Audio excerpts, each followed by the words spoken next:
परिचय। यहां रहना बहुत अच्छा है। यहां हमें कोई नहीं काटता है। हां, आप ठीक कह रहे हैं। यहां तक कि हम कहीं भी आ जा सकते हैं और कुछ भी कर सकते हैं। यहां हमारी खाल व बालों के लिए कोई भी हमारा शिकार करने नहीं आता है। यह कैसे संभव होता है? हम एक अभयारण्य में रहते हैं। इसके बारे में और जानना चाहते हैं तो आइए इस पाठ को देखें। उद्देश्य। इस पाठ के अंत में आप निम्न करने में सक्षम हो जाएंगे। पेड़ पौधों और जंतुओं के संरक्षण हेतु विभिन्न संरक्षित क्षेत्रों को सूचीबद्ध करना। वन्य जीव अभयारण्य, राष्ट्रीय उद्यान एवं जैव मंडल संरक्षित क्षेत्र का वर्णन करना। निर्वनीकरण। मित्रों, पृथ्वी पर अनेक प्रकार के पेड़ पौधे व जीव जंतु पाए जाते हैं। वे मानव जीवन के लिए बहुत उपयोगी हैं, लेकिन इन जीवों की उत्तरजीविता के लिए सबसे बड़ी त्रासदी निर्वनीकरण है। निर्वनीकरण का अर्थ है वनों यानी जंगलों की सफाई करके उस भूमि का अन्य उद्देश्यों के लिए उपयोग करना। निर्वनीकरण के कुछ प्राकृतिक कारण भी हैं, जैसे जंगलों में लगी आग और गंभीर सूखा इत्यादि। निर्वनीकरण के मानव निर्मित कारणों में वृक्षों का कटान शामिल है। यह कटान फर्नीचर बनाने या लकड़ी को ईंधन के रूप में इस्तेमाल के लिए किया जाता है तथा साथ ही साथ उस भूमि का कृषि कार्यों, भवन निर्माण, कारखाने आदि स्थापित करने के लिए भी किया जाता है।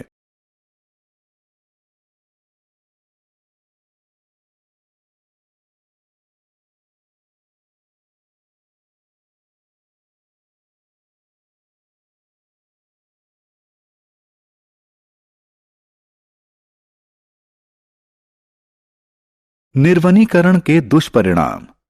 आपने निर्वनीकरण और इसके विभिन्न कारणों के बारे में पहले ही पढ़ा है।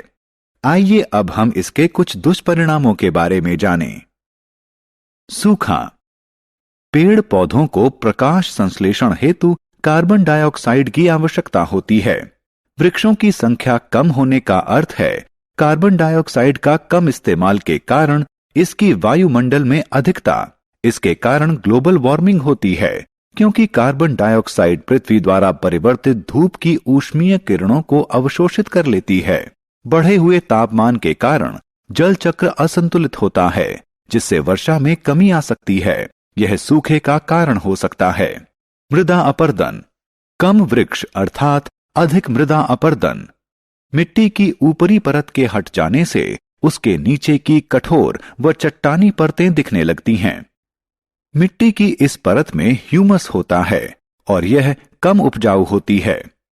धीरे धीरे उपजाऊ भूमि मरुस्थल में बदल जाती है। इसे मरुस्थलीकरण कहा जाता है।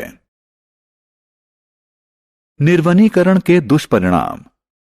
निर्वनीकरण के कारण मृदा की जल धारण क्षमता में कमी आ जाती है, जो बाढ़ का कारण बनता है। मृदा की सतह से भूमि के भीतर जल के रिसाव में कमी आती है। परिणाम स्वरूप बाढ़ की स्थिति उत्पन्न होती है। वन्य जीव जंतुओं पर प्रभाव। वन अधिकांश वन्य जीव जंतुओं का वास स्थल है, इसलिए निर्वनीकरण के कारण उनका जीवन भी प्रभावित होता है। जैव विविधता का ह्रास। वनों के कटान के कारण जीव जंतुओं व वनस्पतियों की हजारों प्रजातियां विलुप्त होती हैं, जिनमें से अधिकांश को कभी भी वैज्ञानिक रूप से सूचीबद्ध नहीं किया गया। वनों एवं वन्य जीवों का संरक्षण। बच्चों, आप निर्वनीकरण के प्रभावों के बारे में जान चुके हैं, इसलिए अब आप समझ सकते हैं कि वनों एवं वन्य जीवों को संरक्षित करने की जरूरत है। इसके अतिरिक्त पृथ्वी के स्थायी विकास हेतु वनस्पतियां और जीव जंतु आवश्यक हैं। जैव विविधता बनाए रखने के लिए वनस्पतियों एवं जीव जंतुओं का संरक्षण जरूरी है और मनुष्य की उत्तरजीविता के लिए जैव विविधता जरूरी है। आप यह जानने के लिए उत्सुक होंगे कि ये क्षेत्र इतना क्यों महत्वपूर्ण है। ठीक है, इन संरक्षित क्षेत्रों में वृक्षारोपण, खेती चराई, शिकार व अवैध शिकार निषिद्ध होते हैं। अभयारण्य क्या होता है? अब हम वनस्पतियों और जीव जंतुओं के लिए संरक्षित क्षेत्रों के बारे में जानेंगे। आइए अभयारण्य से शुरुआत करें। वे क्षेत्र जहां वन्य जीव और उनके आवास किसी भी प्रकार के हस्तक्षेप से मुक्त होते हैं, अभयारण्य कहलाते हैं। इस तरह आप समझ सकते हैं कि वन्य जीव अभयारण्य वन्य जीवों को सुरक्षा और जीविका के लिए अनुकूल स्थितियां प्रदान करते हैं। आपने अपने नगर के चिड़ियाघर यानी प्राणी उद्यान को अवश्य देखा होगा। चिड़ियाघरों में जंतुओं को सुरक्षा प्रदान की जाती है। क्या आप अभयारण्य और चिड़ियाघर में अंतर बता सकते हैं?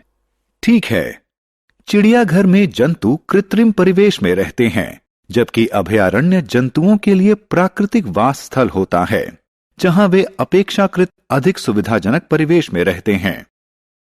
राष्ट्रीय उद्यान।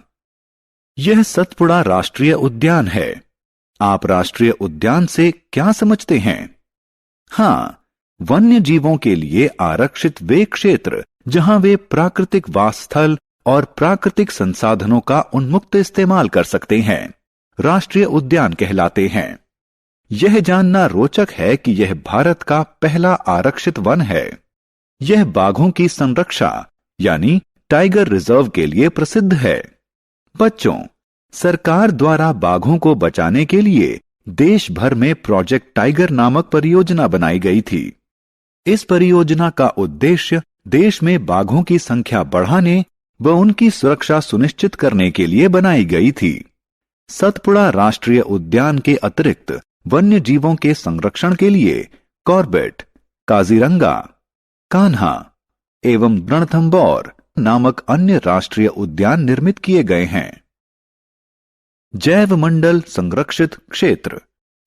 आइए अब हम जैव मंडल संरक्षित क्षेत्र को देखें। वन्य जीव, वनस्पति, जंतु संसाधन एवं जनजातियों की परंपरागत आजीविका हेतु संरक्षित विशाल क्षेत्र जैव मंडल संरक्षित क्षेत्र कहलाते हैं। ये जैव विविधता और उस क्षेत्र की संस्कृति को बनाए रखने में सहायक हैं। क्या आप जानते हैं जैव मंडल संरक्षित क्षेत्र में अन्य संरक्षित क्षेत्र भी हो सकते हैं? हाँ, मैं आपको एक उदाहरण देता हूं। पचमढ़ी जैव मंडल संरक्षित क्षेत्र में सतपुड़ा राष्ट्रीय उद्यान स्थित है और बोरी व पचमढ़ी नामक 2 वन्य जीव अभयारण्य स्थित हैं।